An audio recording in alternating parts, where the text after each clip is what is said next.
Hi friends, కంప్యూటర్లో note pad ఎలా ఉపయోగించాలనేది ఈ వీడియోలో తెలుసుకుందాం. నోట్ ప్యాడ్ అనేది కంప్యూటర్లో సింపుల్ టెక్స్ట్ రైటింగ్ సాఫ్ట్వేర్. ఇది లెటర్స్ ను నోట్స్ ను టైప్ చేయడానికి యూజ్ అవుతుంది. ఇప్పుడు ఈ క్లాస్ 21 వీడియోలో కంప్యూటర్ లో నోట్ ప్యాడ్ ఎలా ఓపెన్ చేయాలి, నోట్ ప్యాడ్ ఓపెన్ చేసిన తర్వాత నోట్ ప్యాడ్ లో టెక్స్ట్ ఎలా టైప్ చేయాలి అండ్ టెక్స్ట్ టైప్ చేసిన తర్వాత ఆ టెక్స్ట్ డాక్యుమెంట్ ను ఏ విధంగా సేవ్ చేయాలనేది ఈ వీడియోలో క్లియర్ గా ఎక్స్ప్లెయిన్ చేస్తాను. సో ఈ వీడియో ఎక్కడ కూడా స్కిప్ చేయకుండా ఎండ్ వరకు అయితే చూడండి. మీరు నా ఛానల్ ను ఫస్ట్ టైం కనుక చూస్తున్నట్లయితే సబ్స్క్రైబ్ చేసుకోండి. ఈ వీడియో నచ్చితే ఒక లైక్ అయితే చేయండి. ఇక లేట్ చేయకుండా వీడియో టాపిక్ లోకి అయితే వెళ్ళిపోదాం. ముందుగా నోట్ ప్యాడ్ ఎలా ఓపెన్ చేయాలనేది తెలుసుకుందాం. టాస్క్ బార్లో ఉన్న స్టార్ట్ బటన్ పై క్లిక్ చేయండి. స్టార్ట్ మెనూ ఓపెన్ అవుతుంది. ఇప్పుడు సెర్చ్ బార్లో నోట్ ప్యాడ్ అని టైప్ చేయండి. నోట్ ప్యాడ్ అప్లికేషన్ షో అవుతుంది. దానిపై క్లిక్ చేయండి. క్లిక్ చేయగానే నోట్ ప్యాడ్ అప్లికేషన్ ఓపెన్ అవుతుంది. ఈ విధంగా కంప్యూటర్లో నోట్ ప్యాడ్ ఓపెన్ చేసుకోవాలి. ఇప్పుడు నోట్ ప్యాడ్ యొక్క ఇంటర్ఫేస్ కోసం తెలుసుకుందాం. అన్టైటిల్డ్ అని కనిపిస్తున్న ఈ బార్ ను టైటిల్ బార్ అంటారు. మనం ఈ టెక్స్ట్ డాక్యుమెంట్ ని ఏ నేమ్ తో సేవ్ చేస్తే ఆ నేమ్ ఇక్కడ టైటిల్ బార్ లో చూపిస్తుంది. ఇది న్యూ టెక్స్ట్ డాక్యుమెంట్ కాబట్టి అన్టైటిల్డ్ అని చూపిస్తుంది. ఈ టైటిల్ బార్ కి డౌన్ లో కనిపిస్తున్న ఈ బార్ ను మెనూ బార్ అంటారు. ఇందులో ఫైల్, ఎడిట్, వ్యూ అనే ఆప్షన్స్ ఉంటాయి. బాటమ్ లో కనిపిస్తున్న ఈ బార్ ను స్టేటస్ బార్ అంటారు. మనం టెక్స్ట్ టైప్ చేస్తున్నప్పుడు ఎన్ని లెటర్స్ టైప్ చేసాము, ఎన్నో కాలంలో ఉన్నాం అనేది ఈ స్టేటస్ బార్ లో చూపిస్తుంది. ఇప్పుడు ఈ నోట్ ప్యాడ్ లో ఎలా టైప్ చేయాలో తెలుసుకుందాం. వైట్ స్క్రీన్ లో కనిపిస్తున్న ఈ ఏరియా అంతా కూడా న్యూ టెక్స్ట్ డాక్యుమెంట్. మనం టెక్స్ట్ టైప్ చేయాలంటే ఇందులోనే టైప్ చేయాలి. డాక్యుమెంట్ పై క్లిక్ చేస్తే కర్సర్ బ్లింక్ అవుతూ కనిపిస్తుంది. మీరు టైప్ చేయాలనుకున్న టెక్స్ట్ ను కీబోర్డ్ ద్వారా టైప్ చేయండి.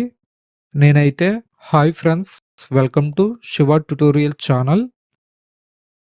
In this video, I will show you how to open Notepad in Telugu, how to use Notepad in Telugu. ఈ విధంగా నోట్ ప్యాడ్ లో టెక్స్ట్ ను టైప్ చేసుకోవాలి. ఇప్పుడు ఇలా టైప్ చేసిన టెక్స్ట్ యొక్క సైజును ఎలా చేంజ్ చేయాలో చూపిస్తాను. మెనూ బార్ లో ఎడిట్ ఆప్షన్ పై క్లిక్ చేయండి. ఇందులో లాస్ట్ లో కనిపిస్తున్న ఫాంట్ ఆప్షన్ పై క్లిక్ చేయండి. ఇక్కడ ఫాంట్ అని కనిపిస్తుంది, దానిపై క్లిక్ చేయండి. ఇక్కడ సైజ్ అని కనిపిస్తుంది. దీనికి రైట్ సైడ్ లో డౌన్ యారో ఐకాన్ కనిపిస్తుంది, దానిపై క్లిక్ చేయండి. ఇందులో మీకు కావలసిన సైజ్ సెలెక్ట్ చేయండి. నేనైతే 28 సైజ్ సెలెక్ట్ చేశాను. ఇప్పుడు బ్యాక్ పై క్లిక్ చేసి బ్యాక్ వచ్చేసాను. టెక్స్ట్ 28 సైజ్ కి చేంజ్ అయ్యి కనిపిస్తుంది. ఈ విధంగా టెక్స్ట్ యొక్క సైజును చేంజ్ చేసుకోవచ్చు. ఇప్పుడు టెక్స్ట్ యొక్క ఫాంట్ ను ఎలా చేంజ్ చేసుకోవాలో తెలుసుకుందాం. మెనూ బార్ లో ఉన్న ఎడిట్ పై క్లిక్ చేయండి. లాస్ట్ లో ఉన్న ఫాంట్ పై క్లిక్ చేయండి. ఫాంట్ అని కనిపిస్తుంది, దానిపై క్లిక్ చేయండి. ఇందులో ఫ్యామిలీ అని కనిపిస్తుంది. ఈ ఫ్యామిలీలో రైట్ సైడ్ లో డౌన్ యారో ఐకాన్ కనిపిస్తుంది, దానిపై క్లిక్ చేయండి. ఇందులో చాలా రకాల ఫాంట్స్ కనిపిస్తాయి. వీటిలో మీకు నచ్చిన ఫాంట్ పై క్లిక్ చేయండి. ఆ ఫాంట్ సెలెక్ట్ అవుతుంది. మీరు సెలెక్ట్ చేసిన ఫాంట్ ఇక్కడ ఎలా ఉంటుంది అనేది టెక్స్ట్ రూపంలో కనిపిస్తుంది. ఇప్పుడు బ్యాక్ వచ్చేయండి. ఫాంట్ చేంజ్ అయి కనిపిస్తుంది. ఈ విధంగా ఫాంట్ ను చేంజ్ చేసుకోవచ్చు.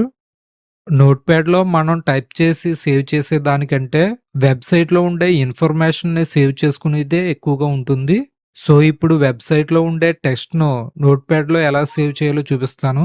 ఎగ్జాంపుల్, ఒక తెలుగు సాంగ్ లిరిక్స్ ని కాపీ చేసి చూపిస్తాను. క్రోమ్ బ్రౌజర్ ఓపెన్ చేశాను.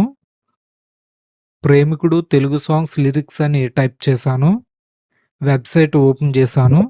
ఈ తెలుగు సాంగ్స్ యొక్క లిరిక్స్ టెక్స్ట్ అంతా కూడా సెలెక్ట్ చేశాను. రైట్ క్లిక్ చేసి కాపీ చేస్తాను. ఇప్పుడు నోట్ ప్యాడ్ ఓపెన్ చేసి నోట్ ప్యాడ్ లో రైట్ క్లిక్ చేసి పేస్ట్ ఆప్షన్ పై క్లిక్ చేశాను. క్లిక్ చేయగానే వెబ్సైట్ లో కాపీ చేసిన టెక్స్ట్ అంతా కూడా నోట్ ప్యాడ్ లో పేస్ట్ అయింది. ఇప్పుడు ఈ టెక్స్ట్ డాక్యుమెంట్ ని ఎలా సేవ్ చేయాలో చూపిస్తాను. ఫైల్ పై క్లిక్ చేయండి. ఇందులో సేవ్ ఆప్షన్ పై క్లిక్ చేయండి. లొకేషన్ డెస్క్టాప్ సెలెక్ట్ చేయండి. ఫైల్ నేమ్ లో ప్రేమికుడు లిరిక్స్ అని నియమిస్తున్నాను.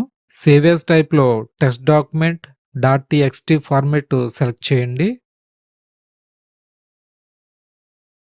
ఇప్పుడు సేవ్ పై క్లిక్ చేయండి. క్లిక్ చేయగానే డెస్క్టాప్ మీద ఈ ఫైల్ సేవ్ అవుతుంది. డెస్క్టాప్ మీద సేవ్ చేసిన ఫైల్ ని ఓపెన్ చేస్తున్నాను. మనం కాపీ పేస్ట్ చేసిన టెక్స్ట్ అంతా కూడా ఇక్కడ ఈ టెక్స్ట్ డాక్యుమెంట్ లో కనిపిస్తుంది. ఈ విధంగా ఎటువంటి టెక్స్ట్ అయినా గానీ టెక్స్ట్ డాక్యుమెంట్ గా నోట్ ప్యాడ్ ద్వారా కంప్యూటర్ లో స్టోర్ చేసుకోవచ్చు.